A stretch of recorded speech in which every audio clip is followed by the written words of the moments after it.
Given the way today has panned out, with the police, I believe, still heavily represented on the streets of London, tidying up the business of the, not so much the Palestinian march, but what they're calling the counter protest, which was a lot of different small groups, all ranged across the area near the march and near the cenotaph.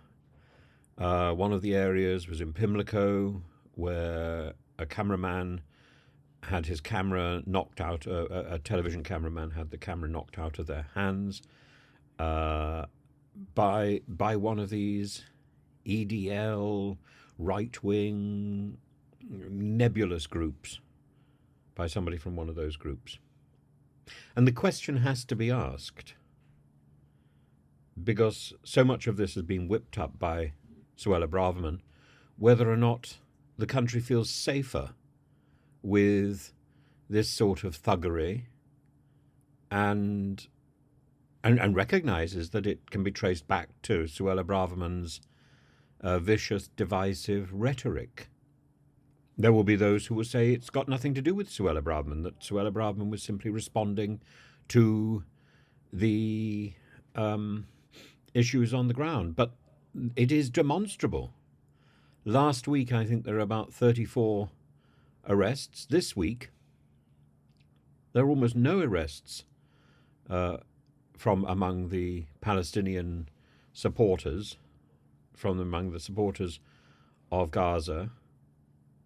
The hate march didn't really take place. If there was a hate march of any sort, it was a hate group, and it was these thugs imported by this sort of stealth social media activism, the hundreds of thugs coming into London, grouping and regrouping, and Tommy Robinson running off for cover in a Pride, beautifully decorated Pride taxi that I'm sure brought back fond memories of I don't know what.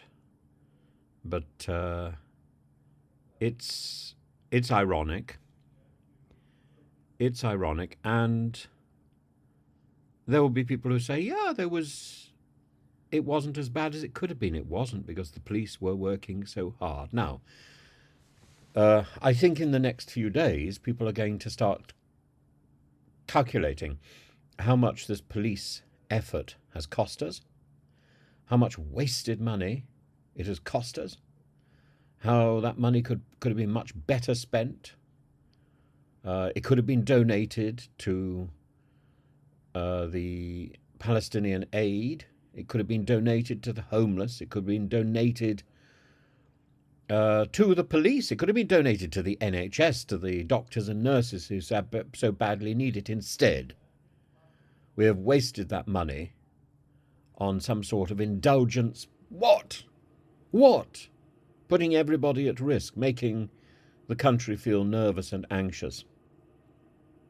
And it's down to this one individual who claims to be our Home Secretary. The home is where safety is. The home is where the hearth is and security lies. And this Home Secretary has not encouraged, has not helped our security. She has hindered our security. And the far-right EDL extremists, emboldened by the Home Secretary's inflammatory, appalling rhetoric. Humza Yousaf is absolutely right. And her behaviour. She has a duty. She has a duty to keep us safe, to observe the events which are taking place abroad, to observe the international events and prevent any sort of reaction, overreaction here. And instead what she has done is to inflame tensions and encourage the far right into some sort of virulent apostrophe of attrition. She got exactly what she wanted. She got exactly what she wanted. She wanted to incite the public. She just incited the public in a way she hadn't fully expected. She wanted to incite the far right, maybe. She wanted to draw attention. She wanted to be emblazoned on the front page of the newspapers tomorrow, and she will be. She will be. And I think the newspapers will crucify her. She has brought the far right onto the streets of London by fabricating some sort of fantasy that people were going to march on the cenotaph in contempt of the huge number of people who have given their life for this country, who have died in battles from the First World War onwards. There was no contempt, except the contempt shown by the thugs. There's ugliness. And we go back to the whole idea of armistice. Armistice means stop fighting. And the irony of all this is that there couldn't be a better day to be marching for Palestinian peace. Now, I don't agree with Macron.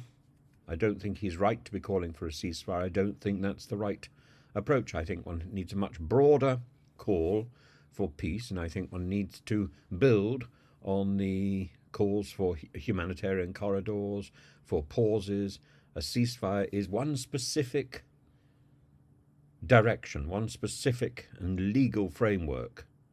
And I don't think we're at the point where that can happen, because I don't think the Israelis can trust that the Hamas terrorists will abide by any ceasefire, and nor can they be monitored because they're underground.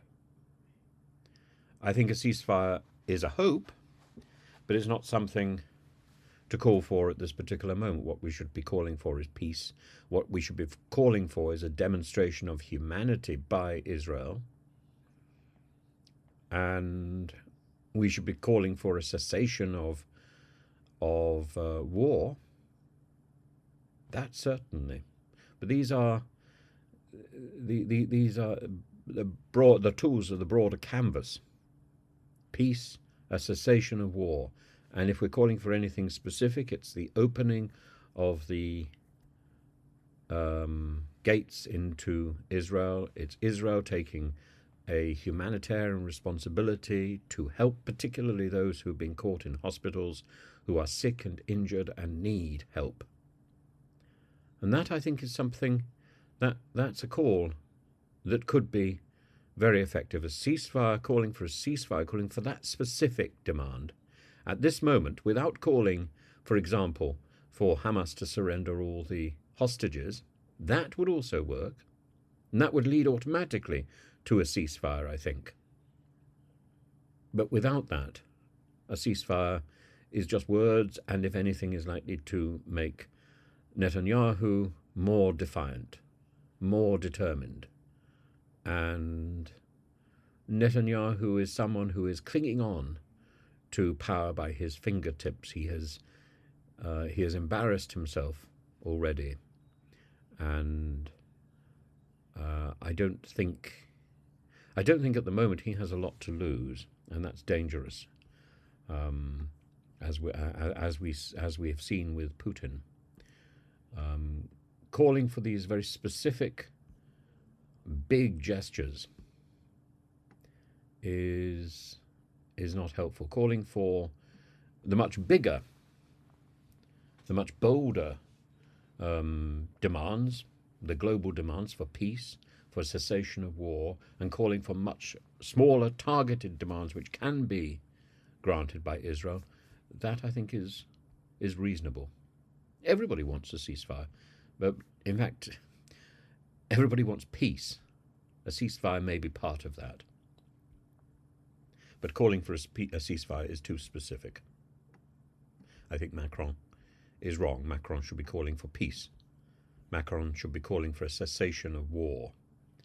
And the specific terminology he's using is too legal and too unlikely to be accepted. If anything, it's more likely to inflame the situation further.